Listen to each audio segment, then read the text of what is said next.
ನಮಸ್ಕಾರ. ಈ ಶುಭ ಸಂಜೆಯಲ್ಲಿ ನಮ್ಮ ಮಾಲೂರಿನ ಹಿರಿಯ ಸಾಹಿತಿಗಳಾದಂಥ ಶ್ರೀ ವೇಣುಗೋಪಾಲ್ ವೈನಿ ಸರ್ ಅವರ ಆ ಕಾವ್ಯ ಸಂಕಲನ ನೆಲೆ ಬತ್ತಿದ ಜಲದ ಕಣ್ಣು ಎನ್ನುವಂಥ ಒಂದು ಸಂಕಲನದಿಂದ ಆರಿಸಿಕೊಂಡಂಥ ಒಂದು ಪದ್ಯ ಬಾಳ ಕಡಲಲ್ಲಿ.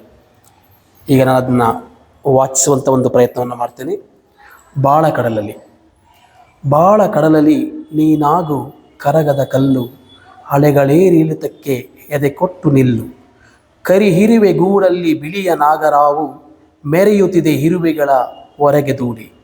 ಕಾಗೆ ಕಾವಲ್ಲಿ ಜೀವ ಪಡೆದು ಕೋಗಿಲೆಯು ಮಾವಿಗೆ ಮಂದಿಗೆ ಮುದ ನೀಡುತ್ತಿದೆ ಹಾಡಿ. ಬೆವರ ಮಣ್ಣಲ್ಲಿ ಹಿಂಗಿಸುವರು ಇಲ್ಲಿ, ರೂಪ ನಡೆಮುಡಿಯ ಮಾಡುವರು ಚೆಲ್ಲಿ. ಬೆಳೆ ಇಲ್ಲ ಬೆವರಿಗೆ, ನೆಲೆ ಇಲ್ಲ ಹೂವಿಗೆ, ಬೆಳಕಾಗುದ ನೀರದ ದಮನಿತರ ಬಾಳಿಗೆ. ಬಿಳಿ ನವಿಲೆ ಕೂಗಿ ಕುಣಿಯುತ್ತ ಕರೆದರು, ಗಿಳಿಯೇ ಮಾತಾಡಿ ಇಂದಾಡಿ ಬಂದರು. ಹರಳಿದ ಚೆಲುವಿಗೆ ಸೆಳೆಯುವ ಒಲವಿಗೆ, ಮರುಳಾಗದಿರು ನೀನು ಮೋಹಕ್ಕೆ ಮಾಯೆಗೆ. ಹರಳಿದ ಚೆಲುವಿಗೆ ಸೆಳೆಯುವ ಒಲವಿಗೆ, ಮರುಳಾಗದಿರು ನೀನು ಮೋಹಕ್ಕೆ ಮಾಯೆಗೆ. ಸ್ಥಿರವಲ್ಲ ಬದುಕು ಸುತ್ತುವ ಗಾಣವು, ಸುತ್ತುವುದು ಅನಿವಾರ್ಯ ನೊಗವ ಹೊತ್ತು. ಕುಗ್ಗದಲೆ ಜಗ್ಗದಲೆ ಹೆದೆ ನಿಮಿರಿ ನಿಲ್ಲು, ಭಾಗದಲೆ ಬಳುಕದಲೆ ಬಾಳ ನೀಗೆಲ್ಲು. ಧನ್ಯವಾದಗಳು.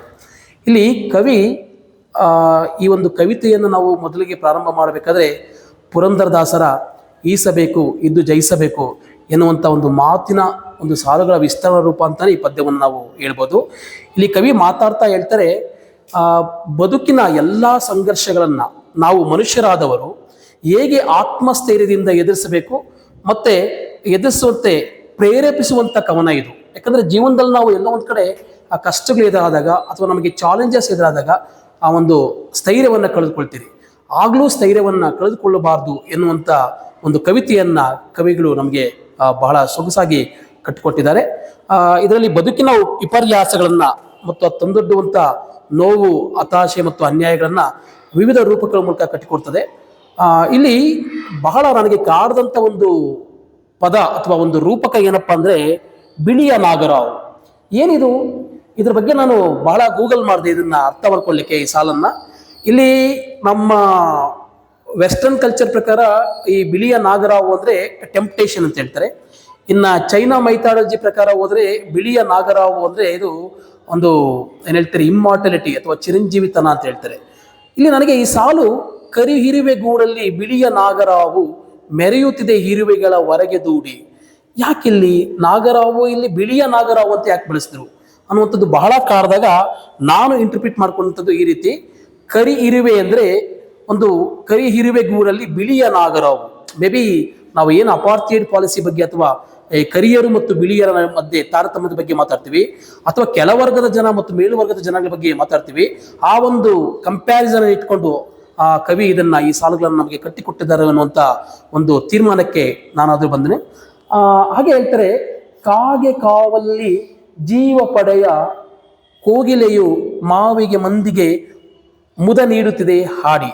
ಇಲ್ಲಿ ಏನಾಗುತ್ತಂದ್ರೆ, ಹಿರುವೆಗೂಡಿನಲ್ಲಿ ಹಾವು ಮನೆ ಮಾಡಿ ಮೆರೆಯುವಂತೆ ಕಾಗೆಗೂಡಲ್ಲಿ ಕೋಗಿಲೆ ಮೆರೆಯುತ್ತಾ ಒಂದು ಮಾವಿನ ಮರಕ್ಕೂ ಜನಕ್ಕೂ ನನ್ನಿಂದನೇ ಒಳ್ಳೇದಾಗ್ತದೆ ಅನ್ನುವಂಥ ಬೀಗುವಂತ ಇದೆಯಲ್ಲ, ಇಲ್ಲಿ ಈ ಒಂದು ರೂಪಕ ಇದೆಯಲ್ಲ, ಈ ಒಂದು ಕಂಪ್ಯಾರಿಸನ್ ಅಂತ ನಾವು ಹೇಳ್ತೀರಿ, ಇದು ಈ ಒಂದು ಉಳ್ಳವರು ಇನ್ನೊಬ್ಬರ ಸಮಾಧಿಯ ಮೇಲೆ, ಯಾರು ನಾವು ದಮನಿತರು ಅಂತ ಹೇಳ್ತೀರಿ, ಇವರ ಸಮಾಧಿಯ ಮೇಲೆ ತಮ್ಮ ಸೌಧವನ್ನ ಕಟ್ಟಿ ಆ ಮೆರೆಯುವಂತ ಹೀನ ಬುದ್ಧಿಯನ್ನು ತೋರಿಸುವಂತ ಸಾಲುಗಳಿದು ಬಹಳ ಚೆನ್ನಾಗಿ ಮೂಡಿ ಬಂದಿವೆ.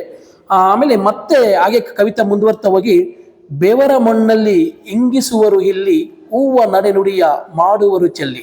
ಬಹಳ ಅದ್ಭುತವಾದ ಸಾಲುಗಳಿಲ್ಲಿ. ಅಂದ್ರೆ ಅರ್ಥ, ಇಲ್ಲಿ ಬೆವರನ್ನು ಕೂಡ ವ್ಯರ್ಥ ಮಾಡಿ ಅದನ್ನ ನಿರುಪಯುಕ್ತಗೊಳಿಸುವಂತ ಜನರಿದ್ದಾರೆ. ಜೊತೆಗೆ ಇಲ್ಲಿ ತಲೆಗೆ ಮುರಿಯುವಂತ ಹೂವನ್ನು ನೆಲದಲ್ಲಿ ಚೆಲ್ಲಿ ಕಾಲಲ್ಲಿ ವಸಕಿ ಹಾಕುತ್ತಾರೆ. ಇದೆಷ್ಟು ಚೆನ್ನಾಗಿದೆ ಅಂದ್ರೆ, ಇಲ್ಲಿ ದಮನಿತರ ಧ್ವನಿಯನ್ನು ಹತ್ತಿಕ್ಕಲಾಗಿದೆ ಎನ್ನುವಂತ ಒಂದು ಸೂಚ್ಯಾರ್ಥವನ್ನ ನೀಡುವಂತ ಸಾಲುಗಳನ್ನು ನಾವು ಇಲ್ಲಿ ಗಮನಿಸಬಹುದು.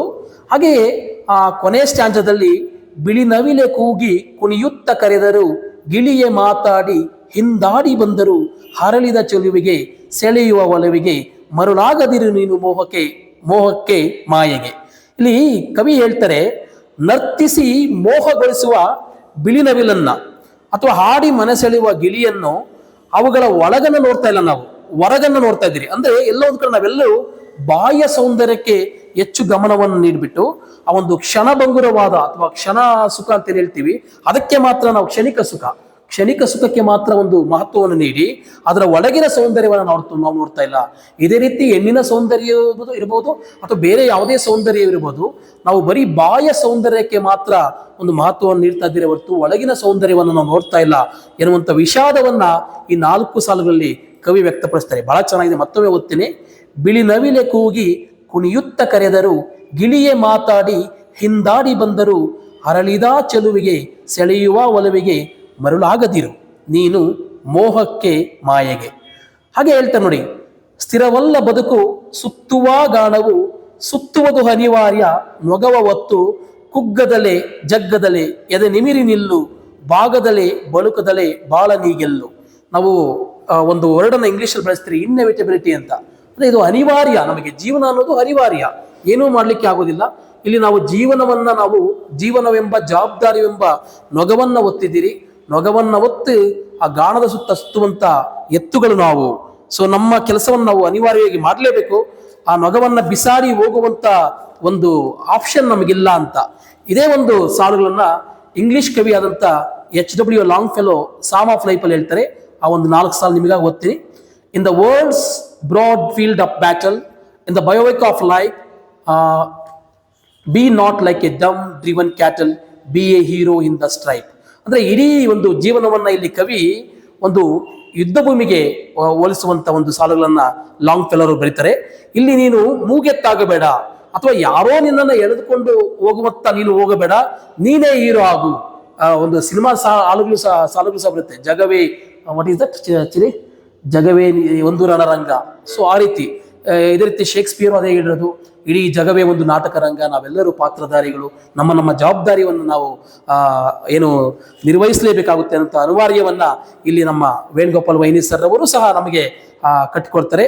ಕವಿತೆ ಮೊದಲು ವಿಷಾದದಿಂದ ಆರಂಭವಾಗುತ್ತದೆ. ವಿಷಾದ ಅಂದ್ರೆ ಇಲ್ಲಿ ಹೇಳ್ತಾರೆ, ಕರಿ ಹಿರುವೆ ಗೂಡಲ್ಲಿ ಬಿಳಿಯ ನಾಗರಾವು ಮೆರೆಯುತ್ತಿದೆ ಇರುವೆಗಳ ಹೊರಗೆ ದೂಡಿ, ಕಾಗೆ ಕಾವಲ್ಲಿ ಜೀವ ಪಡೆದು ಕೋಗಿಲೆಯು ಮಾವಿಗೆ ಮಂದಿಗೆ ಮುದ ನೀಡುತ್ತಿದೆ ಹಾಡಿ ಎನ್ನುವಂಥ ವಿಷಾದವಾದ ಒಂದು ಸಾಲುಗಳಿಂದ ಪ್ರಾರಂಭವಾದ್ರೂ ಕೊನೆಗೆ ಕವಿತೆಯ ಕೊನೆಗೆ ನಾವು ಬದುಕಲ್ಲಿ ಮನುಷ್ಯ ಆತ್ಮವಿಶ್ವಾಸವನ್ನ ಕಟ್ಟಿಕೊಂಡು ಕುಗ್ಗದೆ ಒಂದು ಜೀವನವನ್ನು ಸಾಗಿಸಬೇಕು ಎನ್ನುವಂಥ ಭರವಸೆಯೊಂದಿಗೆ ಮುಕ್ತಾಯವಾಗ್ತದೆ.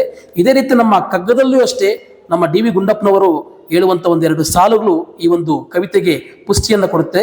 ಅಲ್ಲಿ ಹೇಳ್ತಾರೆ, ಉಪ್ಪಿಷ್ಟು ಹುಳಿ ಇಷ್ಟು ಖಾರ ಸಿಹಿ ಎಷ್ಟಿಷ್ಟು ಒಪ್ಪದೊರಡದು ಭೋಜ್ಯವಂತು ಜೀವಿತಂ. ಅಂದ್ರೆ ಜೀವನದಲ್ಲಿ ಉಪ್ಪು ಇದೆ, ಹುಳಿ ಇದೆ, ಖಾರ ಇದೆ, ಸಿಹಿಯೂ ಇದೆ, ಎಲ್ಲವೂ ಮಿಶ್ರಣಗೊಂಡಿರುವಂತ ಒಂದು ಅಡುಗೆ ಅನ್ನೋದು ಜೀವನ. ಈ ಜೀವನವನ್ನ ನಾವೆಲ್ಲರೂ ಅದು ಹೇಗಿದೆಯೋ ಹಾಗೆ ಒಪ್ಕೊಂಡು ಅದ್ರ ಜೊತೆ ಸಾಗಬೇಕು. ಇದರ ಹೊರತಾಗಿ ನಮಗೆ ವಿಧಿ ಇಲ್ಲ.